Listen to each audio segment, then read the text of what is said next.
Welcome to my YouTube channel crazy for education.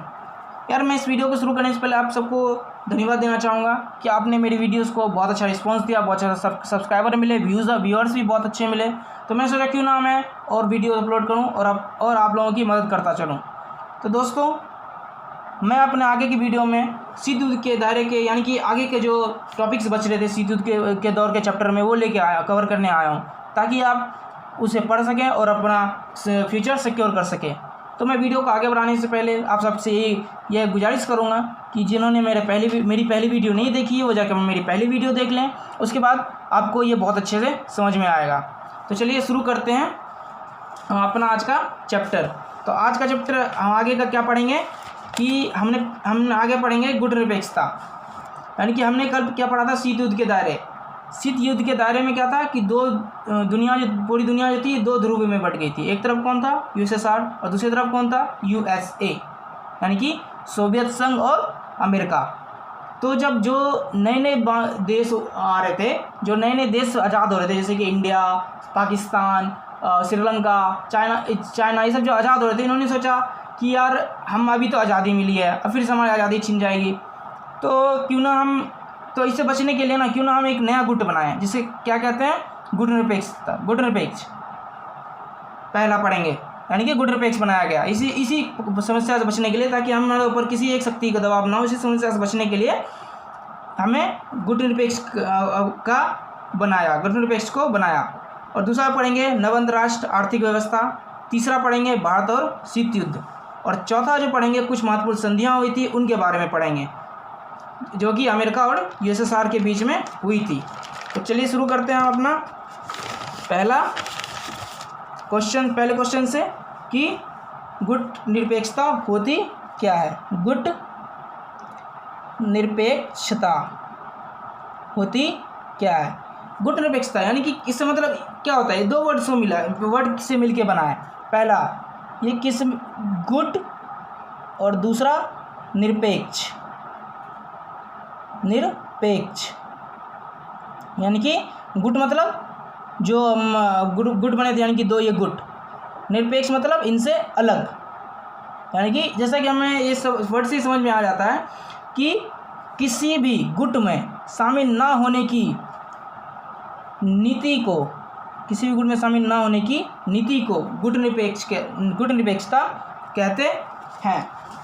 यानी कि किसी भी गुट, यानी कि दो ही गुट थे उस वक्त, यूएसएसआर और यूएसए, तो इन दोनों से अलग एक तीसरा गुट बना था, इसको कहते हैं गुट निरपेक्ष। तो इसकी स्थापना किसने की थी, तो 5 देशों ने मिलकर की थी। इंडिया, यूगोस्लाविया, मिस्र, इंडोनेशिया और घाना ने, इन 5 देशों ने मिलकर की थी। और इसमें क्या था, इंडिया की तरफ से कौन थे, नेहरू थे। तो हमारे घाना की तरफ से कौन थे, वामा एन क्रूमो, ये सब नेता के नाम आपके एनसीईआरटी बुक में दी हुई है। यूगोस्लाविया से कौन थे, टीटो, यूगोस्लाविया की तरफ से। मिस्र की तरफ से गमाल, और इंडोनेशिया की तरफ से थे हमारे सुकर्नो, इंडोनेशिया की तरफ से। ये सब आपको एनसीईआरटी की बुक में दिया हुआ है, तो वहाँ के आप जाके अच्छे से पढ़ सकते हैं इनके बारे में। तो इन 5 देशों की दोस्ती थी इस गुट निरपेक्षता को, गुट को बनाने में। इसकी स्थापना कब हुई थी, 1956 में। इसकी स्थापना कब हुई थी, 1956 में। और इसका पहला सम्मेलन कब हुआ था, 1961 में, 1961। और ये कहाँ हुआ था पहला सम्मेलन, बेलग्रेड क्या है, यह है यूगोस्लाविया की राजधानी है यूगोस्लाविया की, बेलग्रेड। इसमें कितने देशों ने भाग लिया था, 25 देशों ने इसमें भाग लिया था। तो इसमें कुछ महत्वपूर्ण बातें क्या थी, पहली बातें क्या थी कि इसमें शामिल सभी देश जो हैं एक दूसरे की मदद करेंगे, यानी कि जो ये पांचों देश हैं ये एक दूसरे की मदद करेंगे। और दूसरा क्या था, जो शीत युद्ध चल रहा था उसके प्रचार और प्रसार को और उसके दायरे को कम करेंगे, यानी कि लोगों को स्वतंत्र होने के लिए बताएंगे कि नहीं, हम इन दोनों से हट के भी एक तीसरा गुट है, आप उसमें शामिल हो, आप स्वतंत्र होकर हर काम कर सकते हो। और तीसरा क्या है, अंतर्राष्ट्रीय स्तर पर शांति बहाल करना, यानी कि इन दोनों के बीच जो शीत युद्ध चल रहा था यूएसएसआर और यूएसए के बीच, इन दोनों के बीच के मतभेदों को कम करना। तो मैं ये चीज़ इस समय ये गुड निरपेक्ष कितना पावरफुल था हम इस बात से पता चलता है कि 1961 में मात्र 25 देशों ने भाग लिया था, मगर 2006 में जब इसका 14वां सम्मेलन हुआ तो इसमें कितने देशों ने भाग लिया था? 116 देश इसके सदस्य थे। तो ये कितना पावरफुल है हम इससे पता चल जाता है। तो बात आती है कि हमें क्या तो दिया गुट निरपेक्षता कि किसी दोनों गुट से अलग रहो, मतलब यहाँ पे तो कुछ होता है क्या, हम तटस्थ भी रहेंगे, यानी कि तटस्थ भी रहेंगे। तो मैं आपको बता दूं कि गुट निरपेक्षता और तटस्थता और पृथकतावाद, पहले आपको ये दोनों से अलग है। पृथकतावाद, पहले मैं आपको बताऊँ तटस्थता का मतलब क्या होता है। तटस्थता का मतलब होता है कि अपने आप को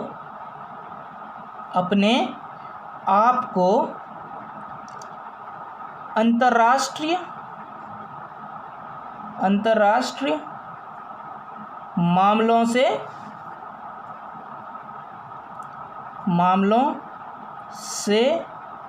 दूर रखना।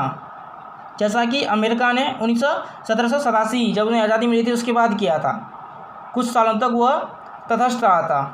मगर गुट निरपेक्षता का मतलब ये कभी नहीं होता कि वो तटस्थ है, क्योंकि इसके शामिल देश जो हैं ये इंडिया ने कितनी बार जो है अंतर्राष्ट्रीय मामलों में दखल दी है कोरिया के बीच। कोरिया यानी कि उत्तरी और दक्षिणी कोरिया में शांति बहाल करने के लिए किसने भूमिका निभाई थी? भारत ने। शांति बहाल करने में किसने भूमिका निभाई थी? भारत ने। तो ये एक तटस्थ तो हुआ नहीं। और दूसरा देखते हैं पृथकतावाद क्या होता है। पृथकतावाद का मतलब होता है पृथकतावाद इसका मतलब क्या होता है कि पूरी दुनिया से, पृथकतावाद का मतलब क्या होता है कि हम जो है पूरी दुनिया से मतलब क्या कहें उसको, अलग थलग रहे, मतलब युद्ध ना करें किसी से भी, अलग थलग रहे हैं। पृथकतावाद सीधा आंसर ये होता है इसका कि हम जो है किसी से मतलब ज़्यादा युद्ध ना करें, सिर्फ हम क्या कहते हैं अपने बारे में सोचें। मगर गुट निरपेक्ष तो वो है नहीं, पृथक भी नहीं है, क्योंकि इसमें शामिल देश भारत ने 1971 में युद्ध लड़ा, 1999 में लड़ा, 1955 में लड़ा, 1965 में लड़ा। तो ये क्या हुआ, ये गुट तो पृथकवाद भी नहीं हुआ। तो हम क्या कह सकते हैं कि नहीं, अगर कोई ये पूछे कि क्या गुट निरपेक्ष होना पृथकतावाद और तटस्थता है, तो हम सीधा कह सकते हैं नहीं, ये कभी भी पृथकतावाद तटस्थता नहीं है। और क्यों नहीं है वो मैंने आपको डेफिनेशन दे दिया कि क्यों नहीं है। अब आते हैं हम अपने अगले टॉपिक पे, वो क्या है, नियो, यानी कि नव अंतर्राष्ट्रीय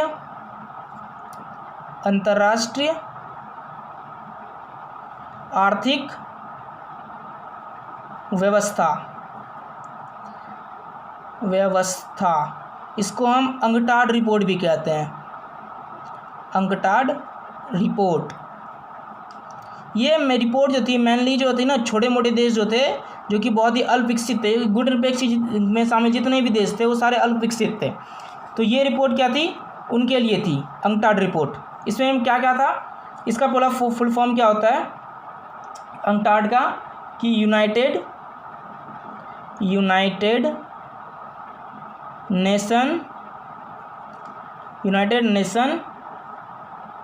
conference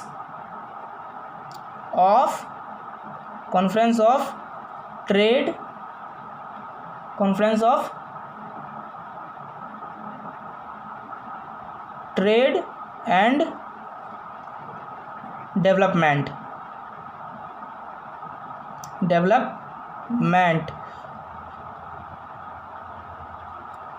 United nation conference on trade and development, इसका अंगटाड का फुल फॉर्म होता है।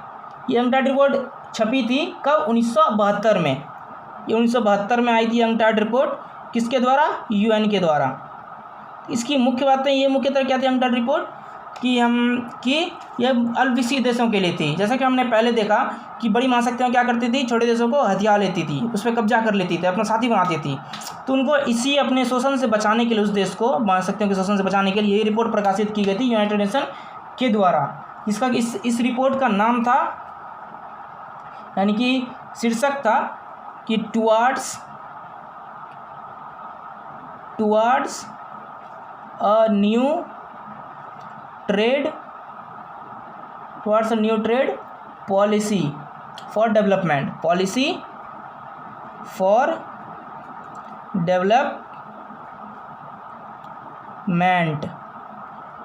इसका शीर्षक था, किसका? इस अंकटाड रिपोर्ट का। इससे मुख्य बातें क्या क्या थी वो मैं आपको बता देता हूँ। इसकी पहली बातें क्या थी कि जो अल्पविकसित देश होंगे वो अपने प्राकृतिक संसाधनों पर नियंत्रण उनका खुद का होगा, यानी कि प्राकृतिक संसाधनों पर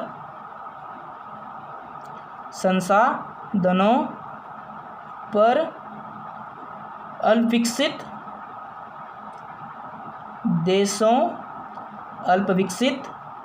देशों का ही अधिकार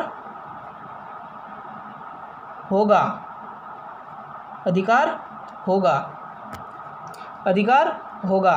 इसे जो है मतलब कि जो शोषण करते थे प्राकृतिक संसाधनों का, ये जो बड़ी महाशक्तियाँ वो अब नहीं कर सकेंगी। वो अब सिर्फ जो वहाँ के छोटे देशों के प्राकृतिक संसाधन है उनका उपयोग सिर्फ छोटे देश ही करेंगे। और दूसरी बात क्या थी कि अल्पविकसित देश जो हैं अपने सामान को पश्चिम के विकसित देशों के बाज़ारों में बेच सकेंगे। यानी कि जो छोटे देश तो नहीं, इसको अल्पविकसित देश कहेंगे, ज़्यादा अच्छा रहेगा। अल्पविकसित देश जो हैं, विकसित देश अपने सामान को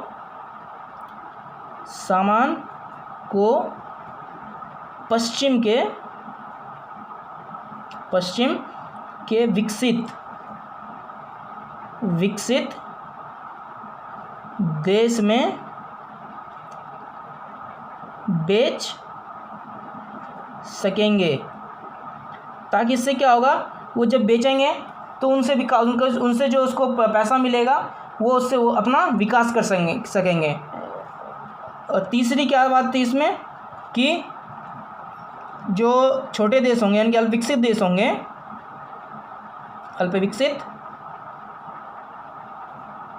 होंगे, वो जो हैं पश्चिम के देशों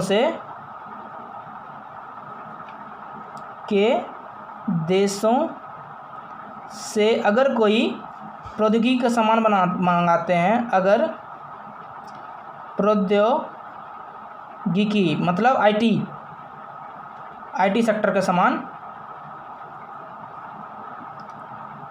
मंगाते हैं तो इससे क्या होगी, तो इसकी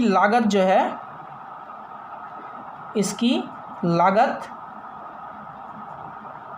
बहुत ही कम होगी। इसकी लागत जो है कम होगी। और चौथी बात इसमें थी कि जो अल्पविकसित देश होंगे उनको अंतर्राष्ट्रीय स्तर पर भी बुलाया जाएगा। उन्हें अल्पविकसित देशों को यूएन में जगह दी जाएगी। अंतर्राष्ट्रीय स्तर पर देशों को अंतर्राष्ट्रीय स्तर पर तवज्जो दी जाएगी।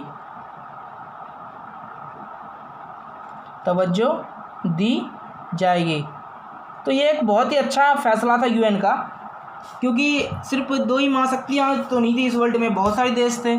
खुद का भी उनका कुछ ना कुछ करना था, उनको खुद भी डेवलप होना था।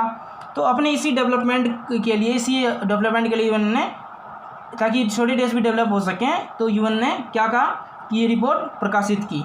इसकी मुख्य बातें 4 थी जो मैंने आपको बता दी। अब हम आगे देखते हैं कि भारत की स्थिति शीत युद्ध के दौरान क्या थी। तो यानी कि भारत और शीत युद्ध भारत की स्थिति से क्या थी।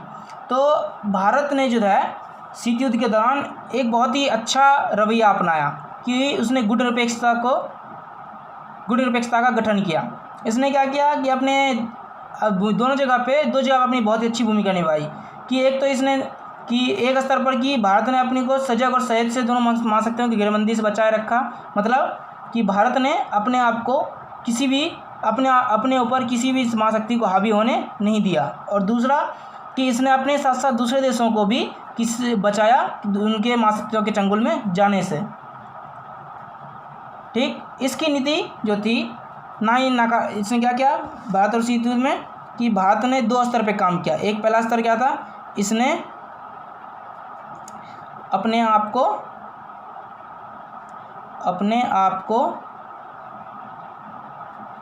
महाशक्तियों, यानी कि महाशक्तियाँ कौन थी, यूएसए और यूएसएसआर, इन दोनों के प्रभाव से बचाए रखा। यानी कि ये किसी के प्रति भी ज़्यादा इन्फ्लुएंसिव नहीं हुआ, किसी के तरफ ज़्यादा झुकाव नहीं बना। और दूसरा क्या था कि इसने अपने साथ साथ जो दूसरे छोटे देश थे उनको भी बचाया ताकि इन पे भी ज़्यादा महाशक्तियाँ इन्फ्लुएंसिव ना दे सके। मतलब ये ज़्यादा शक्तियों की महाशक्तियों के प्रति इन्फ्लुएंसिव ना हो सके। तो इसने क्या किया, अपने साथ साथ दूसरे को भी बचाया। तो इसने 2 तरह से अपनी भूमिका निभाई। अब यहाँ पे एक सवाल उठता है कि यार हम क्या तो नहीं, हम गुटनिरपेक्ष हैं, पर जब हमारा 71 में युद्ध हुआ था पाकिस्तान के साथ बांग्लादेश के लिए, तो हम तो छोटे यूएसएसआर से साथ सहायता मांगी थी। तो इसका मतलब क्या हुआ कि हम तो कहाँ चले गए, सोवियत संघ में चले गए। तो इसका आंसर है मेरे दोस्तों कि नहीं, ऐसा नहीं है। 1971 में जब भारत और पाकिस्तान युद्ध हुआ तो उस वक्त क्या था कि अमेरिका जो था, यूएसए, वो फुल्ली सपोर्टर किसका था, पाकिस्तान का। क्योंकि पाकिस्तान जो है वो नाटो का एक सदस्य बन चुका था। पाकिस्तान नाटो का तब तक सदस्य बन चुका था, तो इसलिए फुल्ली सपोर्ट कर रहा था यूएसए पाकिस्तान को। अब इसके पास कोई चारा नहीं बचा। इसको अब लगा भारत को कि यार मैं अगर अकेला लड़ूंगा तो मैं हार जाऊंगा और बांग्लादेश के साथ साथ मेरा भी कुछ हिस्सा चला जाएगा। तो इसने क्या किया, किससे सब सहायता मांगी, इसने यूएसएसआर से सहायता मांगी और उसने सहायता दी, जिसके कारण हम युद्ध जीते। अपने जंगी बेड़े को जब उसने उतारा अपने भारत के फेवर में, तो अमेरिका ने इसका साथ नहीं दिया और हम युद्ध जीते। तो मैं आपको ये बता दूं कि ऐसा कुछ नहीं है कि हम उस वक्त हमारी कंडीशन ऐसी बन गई थी कि जिसके कारण जो है ना हमें यूएसएसआर से मदद लेनी पड़ी, मगर हम एक्चुअल में क्या थे, गुटनिरपेक्ष थे और हमेशा गुटनिरपेक्षता का पालन हमने किया। ठीक, अब एक फ़ायदा, ये एक क्वेश्चन और है कि गुटनिरपेक्षता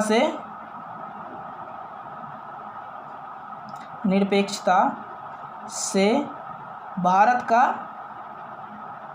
फ़ायदा। तो मैं आपको बता दूं इसका फ़ायदा क्या हुआ। इससे कि 2 फ़ायदे हुए। एक तो कोई महाशक्ति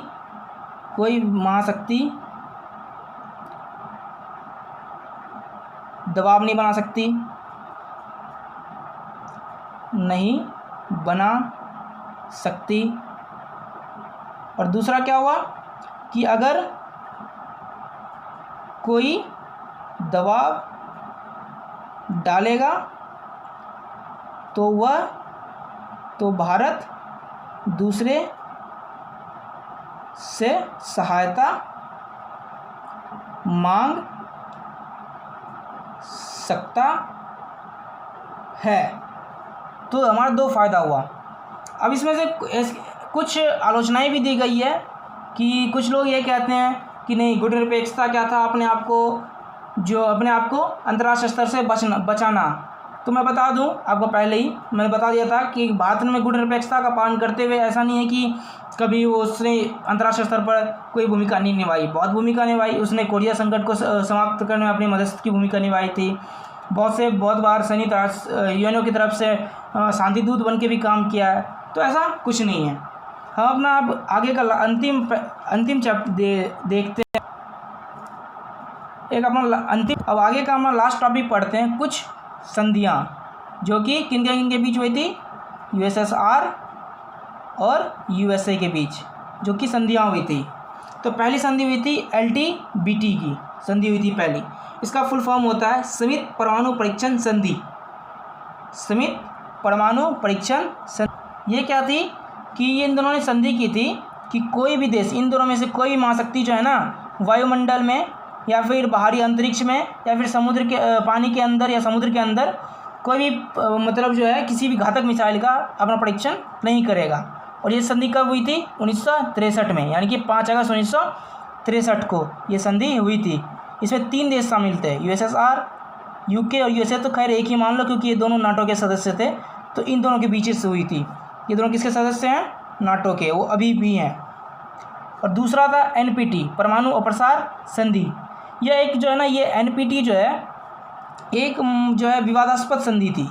इसके अंदर क्या कहा गया था कि जो है ना, जिनके पास परमाणु हथियार पहले से हैं, यानी कि 1 जनवरी 1967 से पहले जिनके पास परमाणु हथियार हैं, सिर्फ उन्हीं के पास परमाणु हथियार रहेंगे। इसके अलावा और कोई परमाणु हथियार का परीक्षण नहीं कर सकेगा, जो कि एक विवादास्पद संधि थी। हालांकि इंडिया ने बाद में 1999 में पोखरण में किया था और हम परमाणु वेपन्स बनाया था हमने।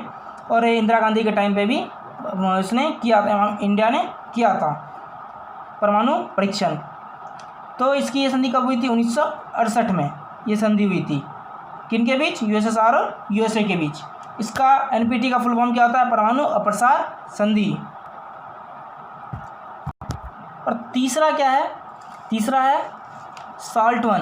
SALT I का फुल फॉर्म होता है सामरिक अस्त्र परिसीमन वार्ता।